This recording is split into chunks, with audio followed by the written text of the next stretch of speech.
it's a pleasure to introduce Nicolas Bergeron, who will talk about trigonometric functions and modular symbols. Oh, thanks. I wish I could be in Chicago, but thanks for the invitation. So yeah, I will talk about trigonometric functions and modular symbols. This is part of this is based on a joint work. In fact, on two joint works with subsets of these three people: Pierre-Charles Roy, Luis Garcia, and Akshay Venkatesh. So since it's a colloquium talk, I will start with a very classical object that the trigonometric functions are even older than that, but I will start with the Eisenstein ways of seeing the trigonometric function. His goal was to construct, main goal was to construct an elliptic function, but on the way he found another way to construct a trigonometric function, namely by considering that kind of series. So you sum 1 over x plus m, as m belongs to z. Of course, it's not absolutely convergent, so you have to make to tell in what order you are summing. And so the small e is for Eisenstein summation. So you sum in increasing order. And starting with this function and making some clever manipulation, he ended up proving in his paper, in one of his famous paper on the elliptic function. So in this paper, he denoted, instead of using epsilon, he used bracket 1x, and it does not divide by pi. And so he derives the following formula. And using this, you recognize this function as being essentially the cotangent function, and the formula is the well-known addition formula for cotangent function that goes back to Euler. But he really derives this immediately from his definition using this series. And for me, it will be the most important thing. This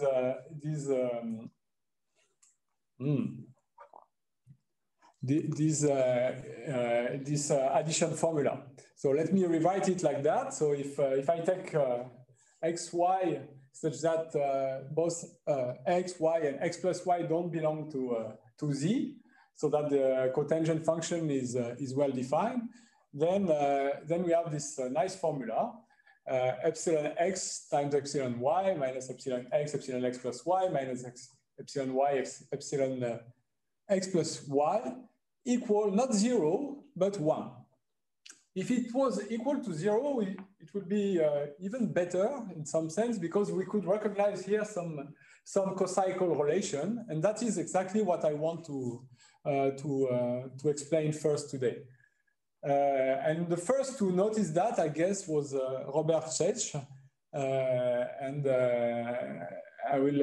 he drew very nice result from that, and an application to number theory that I will briefly discuss later.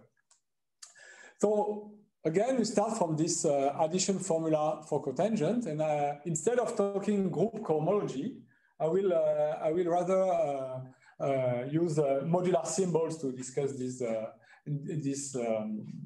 addition formula. And so for the moment, let's forget for a few minutes the cotangent trigonometric function and go to modular symbols. And it's less classical, so I will have to define what modular symbols are. They sit in the so-called Poincaré upper half plane, which you all know is a model for hyperbolic geometry. And in this model, the lines, geodesic lines, are half circle orthogonal to the boundary, or line orthogonal to the boundary. So these are two examples of lines in the Poincaré upper half plane. And what I will consider is oriented geodesic from 2 points at infinity. So either at infinity exactly or on the boundary, but I will only consider rational points on the boundary. So let's consider two rational, R and S. And what I will denote bracket R comma S is the oriented geodesic in Poincaré upper half plane going from R to S. We can also go from 0 to infinity or from infinity to 0. I will consider all these sets of geodesic. And essentially, this is what a modular symbol is. But to be more precise, we have to quotient by certain relations. And so the modular symbol is a Z module, which is generated by all these geodesic between two rational points at infinity, R and S. And you put some relation in this Z module, and the relation are associated to geodesic triangles. More precisely, if you have 3 points, so 3 rational, 3 points at infinity, you draw the geodesic triangle corresponding to these three rational. So this is the red triangle here. And now if you look at the boundary of this geodesic triangle, you see first the geodesic from R to S, then the geodesic from S to T, and finally the geodesic from T to R. And the relation is that the sum of these three geodesic is 0 because it bounds, we are used to that, it bounds a triangle. And of course, you could do the same with the green triangle and the vertex at infinity. So these are by definition modular symbols. So it's a Z module, and this will be and it will play an important role in my talk. And in fact, to manipulate it, it can be useful to find a preferred generating set for this Z module. And this is why I will now consider a particular modular symbol, namely the so-called unimodular symbol, which are the translate of the most basic one. The most basic one goes from infinity to 0. So it is a straight line that goes from infinity to 0. And now I can move this straight line by matrices in SL2Z, acting by homography. So they act by homography also on the projective line, R union infinity, and they move infinity and 0 to 2 rational. So if the matrix gamma is ABCD, the infinity is moved to A over C, and 0 is moved to B over D. And so the geodesic from infinity to 0 is moved to the geodesic from A over C to B over D. So you describe like that particular modular symbol. They are called unimodular, of course, because AD minus BC is equal to 1. And the lemma, which you will see is not a hard lemma, but it's very useful, is that the Z module of modular symbol is in fact generated by these unimodular symbols. So as you know, in every math talk, there should be a proof, even in a colloquium talk. So this will be the proof. You already saw a picture. There should be a picture and a proof. Maybe a joke, but it's harder on Zoom. So let's do the proof. And the proof is not very hard. I told you, you have to consider the so-called Ferret triangulation of the Poincaré upper half plane. And this Ferret triangulation is exactly the triangulation you obtain by considering all the unimodular geodesics. So all the translate of the geodesic between 0 and infinity. So again, it's all the geodesic from PQ to P prime Q prime, where PQ prime minus Q P prime. Now I forget about the orientation. So it's plus or minus 1. And once you have this Ferret triangulation, it's quite easy to see what to do, because up to translating by an element of SL2Z, you can always assume that the first point of your of an arbitrary modular symbol start at infinity. And so now what you have to show is that if you take a modular symbol from infinity to a rational, an arbitrary rational, then you can decompose it up to relation associated to triangle. You can decompose it as a sum of unimodular symbol. And what you do, so for example, take the geodesic from infinity to S, which is here equal to 2/3, then you will move 2/3 to the next integer by using only unimodular symbol. So here I take one example, not the best one. I first move to 3/4 and then take 3/4 and move it to 1. When I do that, then I see two triangles, a violet one and a green one, whose the violet one has first boundary the geodesic from infinity to 2/3. Another component is 2/3 to 3/4, and the third component is 3/4 to infinity. But this last component disappears with the boundary component of the green triangle. And so in the end, you decompose the geodesic from infinity to 2/3 as a boundary of two triangles, the violet one and the green one, and a sum of unimodular symbol. That's how you generate that's how you prove that the Z-module delta is generated by only a unimodular symbol. And in general, the systematic way to do that is really the same as what I described, except that you have to find the right path to go from an arbitrary rational to an integer using only unimodular symbol.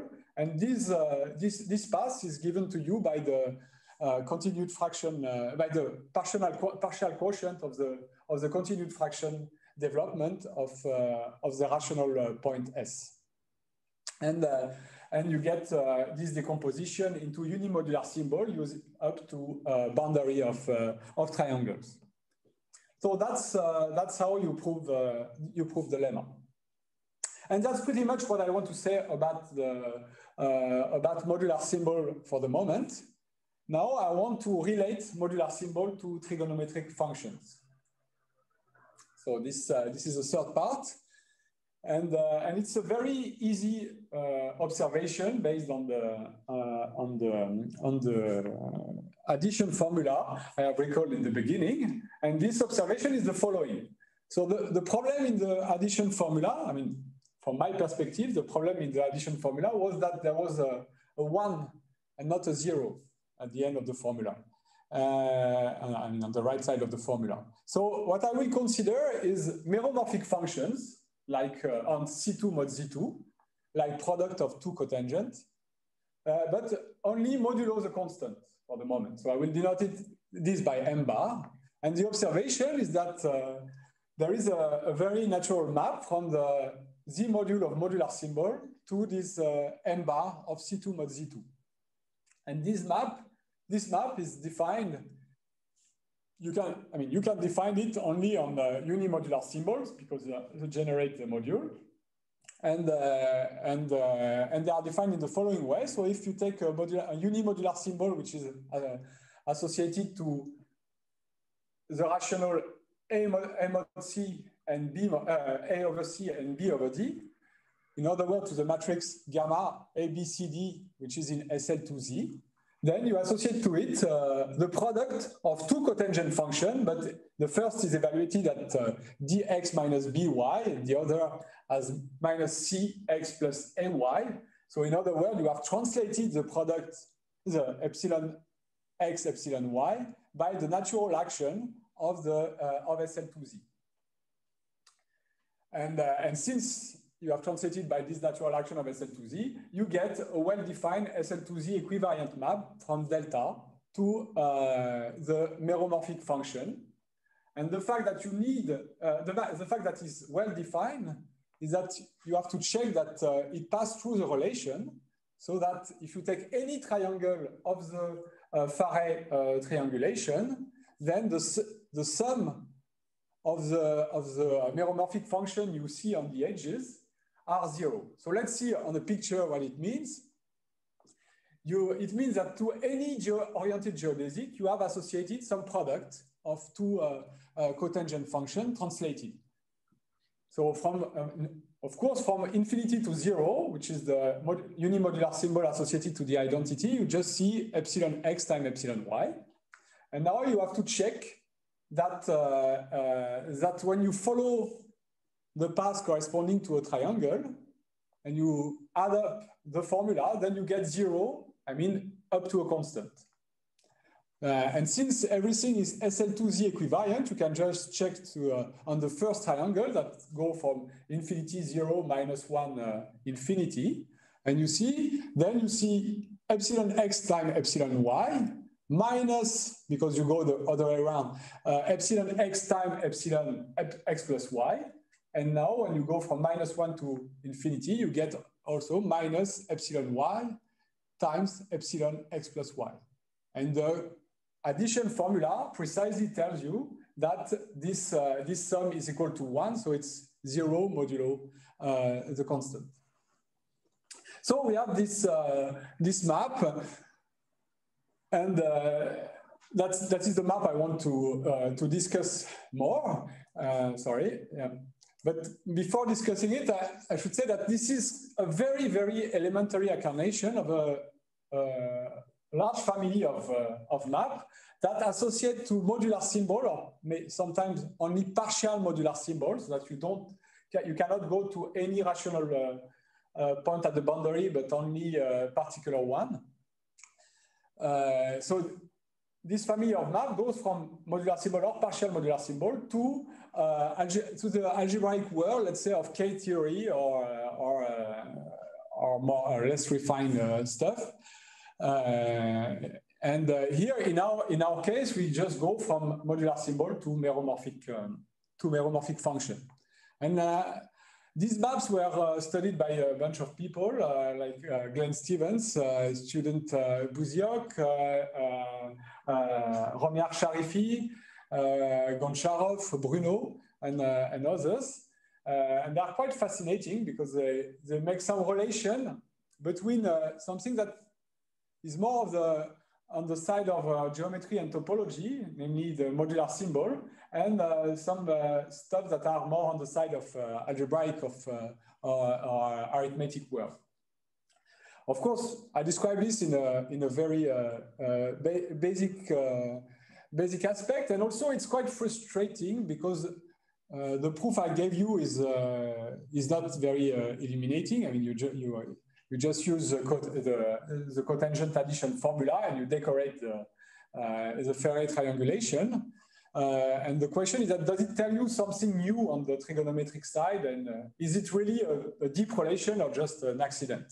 And a way to capture that is to use some kind of operators that are very natural on the geometry topological side, so on the modular side, which are the so-called Ecke operators, and see if they correspond to something, if the symmetry associated to Ecke operators on this side correspond to some symmetries on the algebraic side. So that's the next question I want to discuss, is how this map behaves with respect to Ecke operators. But to do that, I first need to define what are the Ecke operators, and that will be my my next slide. So let me say a few words on this Ecke operator on this particular case.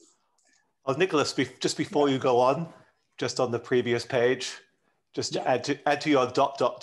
Since we're at Chicago, we should probably also include Kato and Fukaya. Yeah. Sorry. I should definitely include Kato and Fukaya. Sorry. Yeah. Please accept my apologies for that. And so now let me say a few words on the Ecke operators.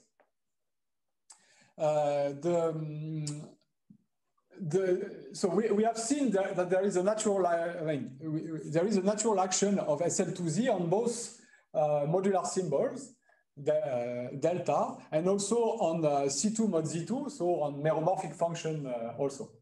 But in fact, there is more. If you consider the monoid so the intersection of the 2x2 matrices with coefficients in Z, but the intersection with GL2Q, so the invertible 2x2 matrices with coefficients in Z, then they also act on the right on the homomorphism from delta, the modular symbols, to the meromorphic function or meromorphic function mod the constant.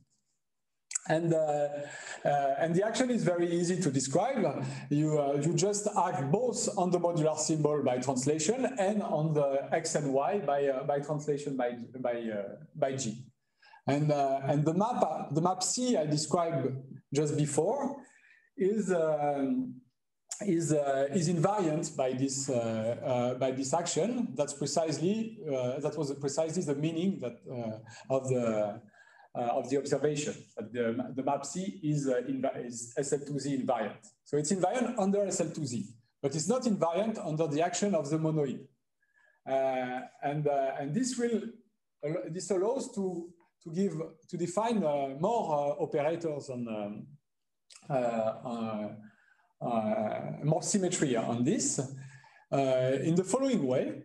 So let's take G, an element of the, a 2x2 matrices, an invertible 2x2 matrices with coefficients in Z, and then decompose the double class corresponding to SL2Z. It's not hard to show that it's a finite, that this double class can be decomposed as a finite union of class to the left mod SL2Z. So this disjoint union is a finite disjoint union. And since we have this finite disjoint union, we can define an operator on the SL2Z invariant homomorphism from delta to the meromorphic functions by acting on the right by each over Gj and taking the sum. Since an element phi the element phi is SL2Z invariant, this does not depend on the class on the left of Gj, and so this is well defined. This depends only on G, and this is what we call the Eke operator associated to the element G. So let's take a few examples to see how it behaves, and consider, for example, the action, the Eke operator associated to the matrix P001. And first, let's take P equal to 2. Then you can translate, you can act on C by this Eke operator, evaluate on the identity element, and see what it gives. And it gives it's a small computation to show that it gives this linear combination of product of cotangent functions, so epsilon 2x times epsilon y plus epsilon x, epsilon 2y, etc. And what I can check after a few computations that I can show you is that if you act by T2 minus 2 times the pullback by the multiplication by 2, so you act on x and y by 2x times 2x 2y and minus 1, then if you compose this operator with C, you get 0. 0 in m bar, so in the meromorphic function modulo the constant. So it's a simple exercise using the addition formula that I can show you. You first use the addition formula with x equal y to show that twice epsilon 2x times epsilon x is equal to epsilon x squared minus 1. So this is the first application of the addition formula. You can rewrite it like that. And you can also apply the addition formula again and rewrite it in the following way. epsilon x plus y times epsilon x inverse plus epsilon y inverse is equal to 1 minus epsilon x inverse epsilon y inverse. And now, equipped with this, you compute what gives what is the formula for first you write the action of the Eke operator and you subtract 2 times the pullback by multiplication by 2, so epsilon 2x, epsilon 2y, and minus the identity applied to epsilon x, epsilon y. And you rewrite everything using the 2 formula above. And you look at it, and after 2 lines, you get that indeed it is equal to a constant. In other words, to 0 in the meromorphic function divided by modulo the constant. So it's an easy proof, not very illuminating, but already for 2, it's not so obvious that that this formula had to be satisfied. And now we can look at p equal 3. P equal 3, the action of the Eke operator is a little bit more complicated, but again, you can check by n that there is a similar relation, T3 minus 3 pullback by multiplication by 3 minus 1 applied to the map C is again equal to 0 in M bar. And now you go on, you take P equal 5, it's, the formula is again a little bit more complicated, but with some pain, you can again check that a similar formula holds. And then the story, I mean, then after that, it becomes more and more complicated to really compute by n, so I gave up, but of course you could do it with the help of computers, but and each time you see the same pattern, Tp minus p times multiplication by pullback by multiplication by p minus 1 applied to C is equal to 0. So the Eke operator gives you some symmetry on the trigonometric functions.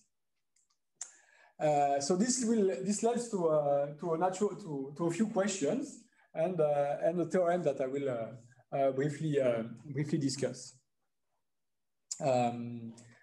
So the question are the natural one, I think, after that. So first, is there an explanation, conceptual explanation, or or a proof of this Eke equivariance that we have seen for small p? There is something that is quite frustrating about the map C I described, is of course that it's only, it takes values in M bar, not in meromorphic function. We know there is no chance to have that it takes value in meromorphic function as it is, because the addition formula tells you that there is a 1 that you cannot escape, so it cannot satisfy the relation of modular symbol. But is there some way to lift this map? That's is there something that really happened with meromorphic functions? Another natural question is what happens with n-fold product of trigonometric of cotangent functions. And of course, we should remember that Eisenstein really wanted to construct not a trigonometric function, because it was already well known, but construct elliptic functions. And so the natural question is that, is there something analogous for elliptic functions? Well, that is what I now want to discuss. But to discuss this more properly, I will now move from modular symbol to group cohomology, but very few group cohomology. I will just say that the map C define a map. You can associate to the map C a map on the group SL2Z by just looking at the evaluation of C on the modular symbol from infinity to G infinity. So note that now infinity to G infinity is no more a unimodular symbol, but it's a modular symbol, and you can evaluate C on this modular symbol, and this gives you a function of G.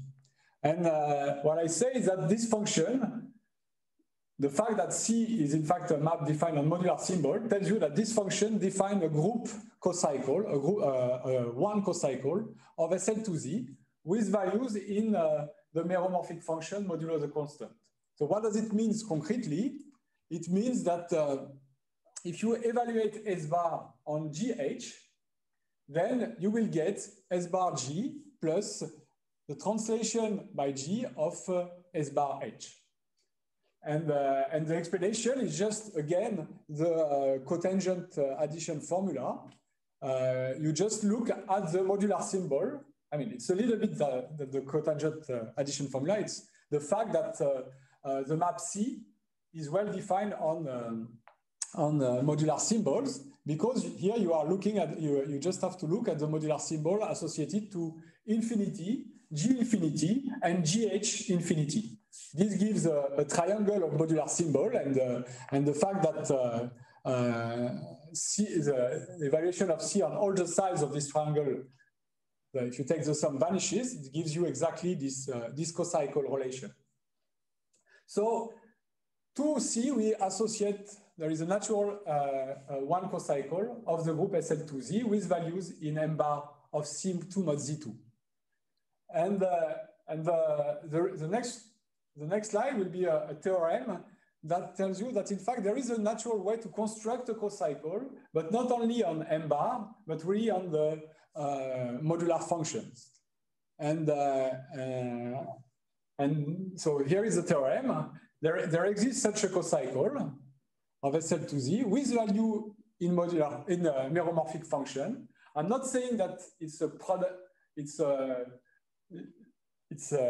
sum of product, it's a linear combination of product of cotangent function. Now I'm just taking value in meromorphic functions, but up to a co-boundary, this one cocycle is the same as S bar once you mod out by the constant. So it's a kind of lifting of F bar to meromorphic function without modding by the constant. And a good thing about that is that now you are really a function, you can try to evaluate this function at some particular point. But of course, they are only meromorphic, so you want to know where you can evaluate this function. And this is the second part of the theorem. It tells you exactly where the function is regular. And so if you have some element G in SL2Z and a point P in C2 mod Z2, you just have to look at the second coordinate of P, the second coordinate in C mod Z. And of P, and of its translate by G minus 1P. If both have a second coordinate, which is non-zero, then the meromorphic function S of G is regular at P. So you know exactly where you can evaluate your meromorphic functions. And finally, because the construction of this cocycle will really come from group theory and topology, then it's really easy to find the equivariance that we have witnessed by hand on the map C, namely the echo operators TP minus P times the pullback by multiplication by P minus 1 applied to the cocycle S is identically 0. So that's in some sense that fulfills what we wanted to lift to meromorphic function. We have the echo equivariance. It's related to the map C from the beginning. But there is one thing that is a bit frustrating now is that we don't know here exactly what are the meromorphic function. It's not as concrete as it was when we were playing with the product of cotangent function. And that's what I want to explain now, is that in fact, we can modify a little bit the cocycle to really write everything in very concrete terms. So the way to say that is that first we had to add level. So I will explain what it means. And then we may smooth. I will also explain what it means, the cocycle.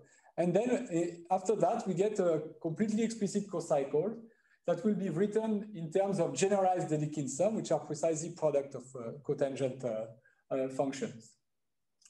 So first, what it means to add level, instead of working with a full group SL2Z, we can work, for example, with a group like gamma naught of n, where n is a positive integer.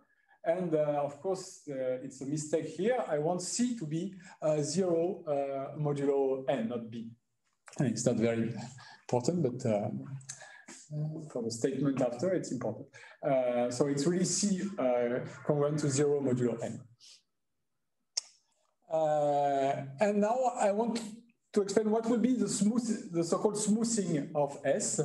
Instead of considering really S, I will consider some another function, which is a modification of S, associated to a formal sum of divisors of n with integral coefficients. So let's call delta such a finite combination of divisors of n with integral coefficient.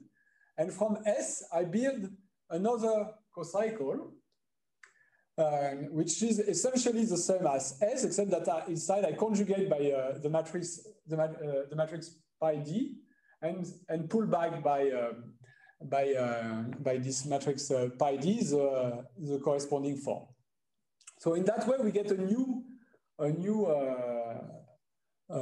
cocycle, and the next theorem tells you that if you assume that delta satisfies this condition, namely that the sum of NDD is equal to 0, then in fact, the cocycle S delta is cohomologous, so up to a co-boundary, it is the same as this cocycle S delta star, which is completely explicitly given by a product of cotangent function.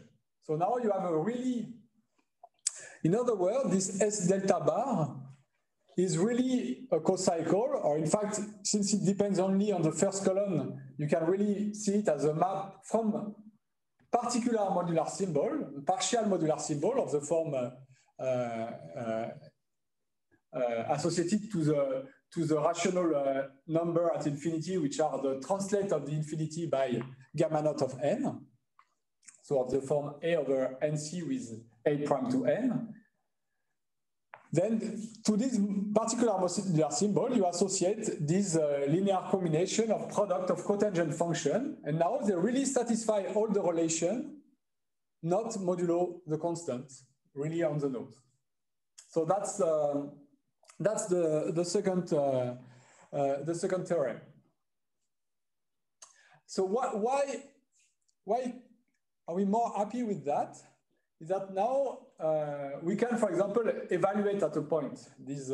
So first it gives really relations between the product of cotangent functions. So it really tells you that you are playing with a trigonometric function, and you really see relations that are governed by modular symbols, and it's still equivariant. So the symmetry coming from the geometry topology world are really reflected in this product of trigonometric function.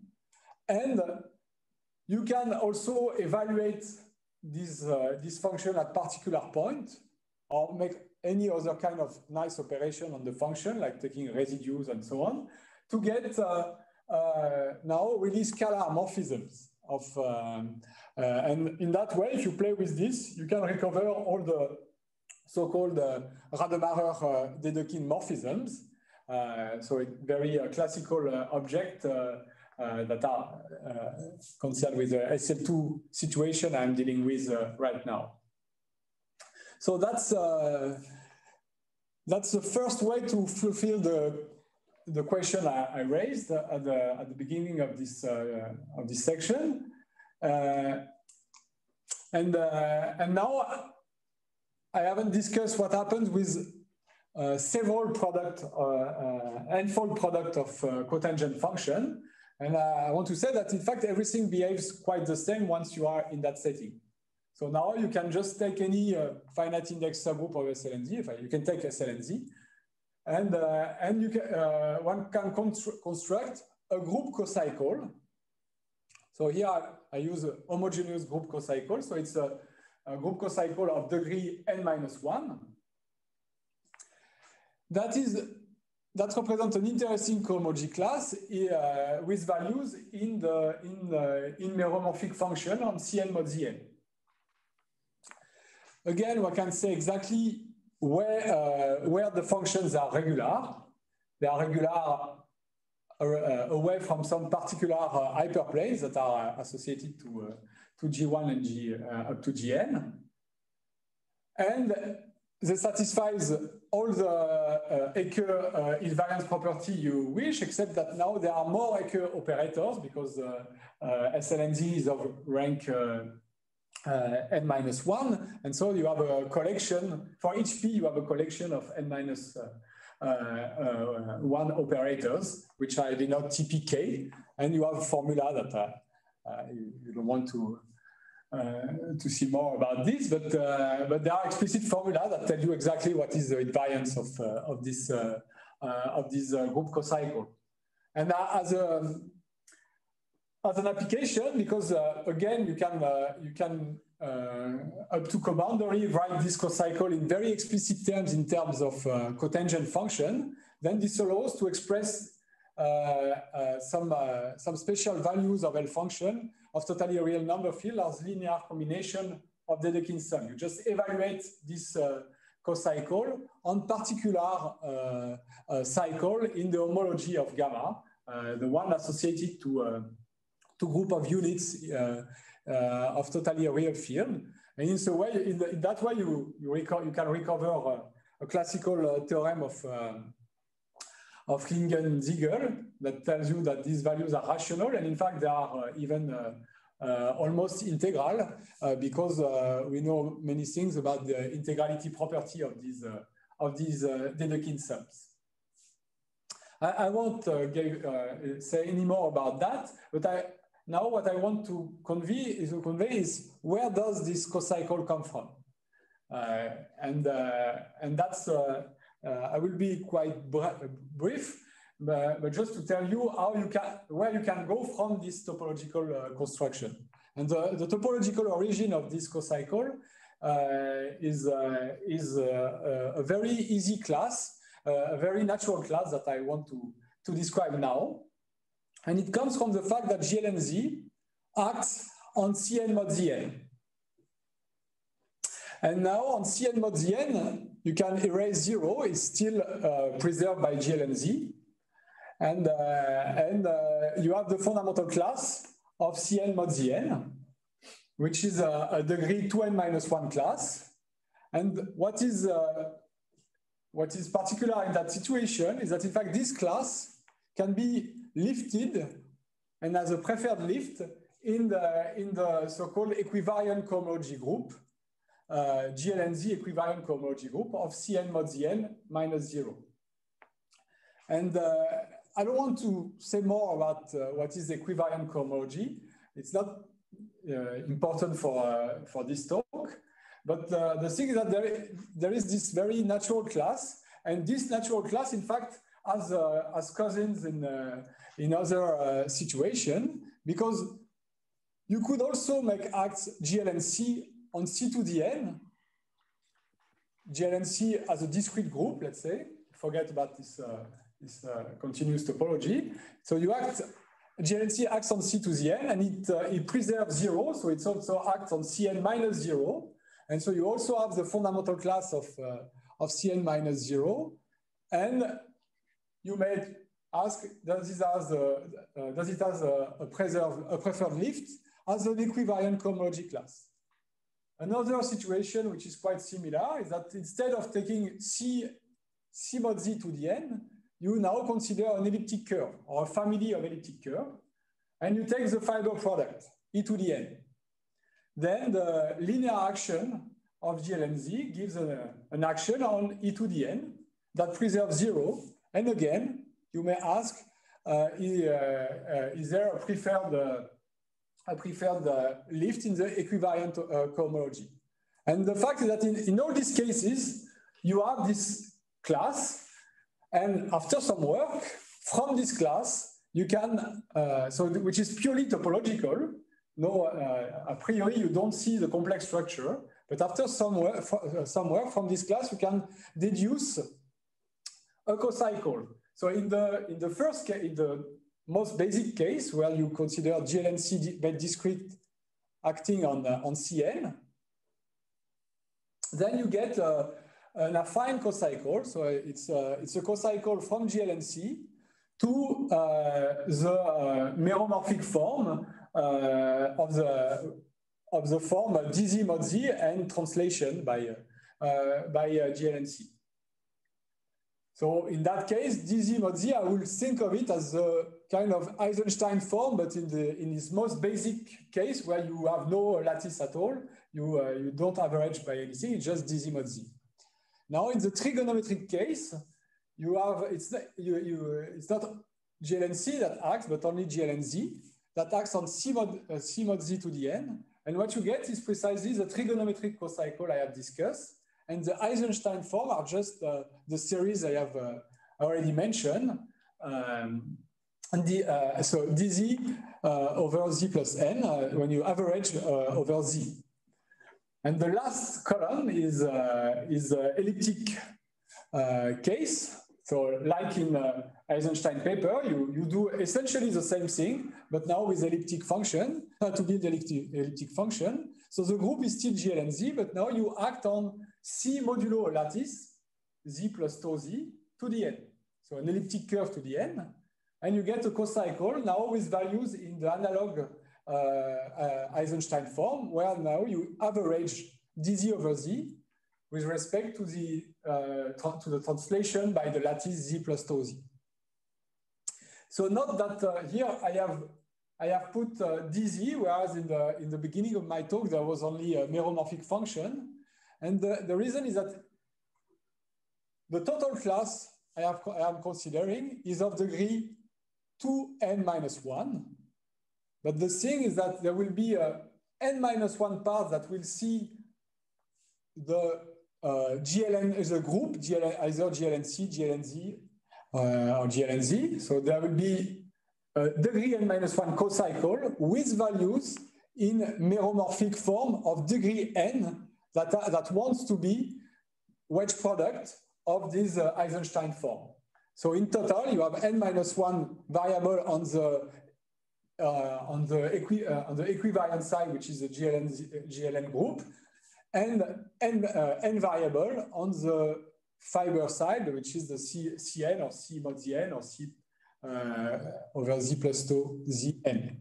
And n plus n plus 1 give you the 2n plus 1, which is really the degree of the mother of this cocycle, which is the equivariant cohomology class I mentioned in the slide just before. So that's the family of cocycle, and I like this family because it makes connection between several things that appear to be a little bit disjoint in the literature. So the first thing is the affine cocycle. It's not a deep thing, but it makes a relation between the homology of the Tits building associated to GLMC, which is somehow the topology at infinity of the symmetric space associated to GLMC. So it's really that part of the topological world, and the structure of the algebra generated by a meromorphic differential form of the type dl over L, where L is a linear form on C to the N. And so it relates some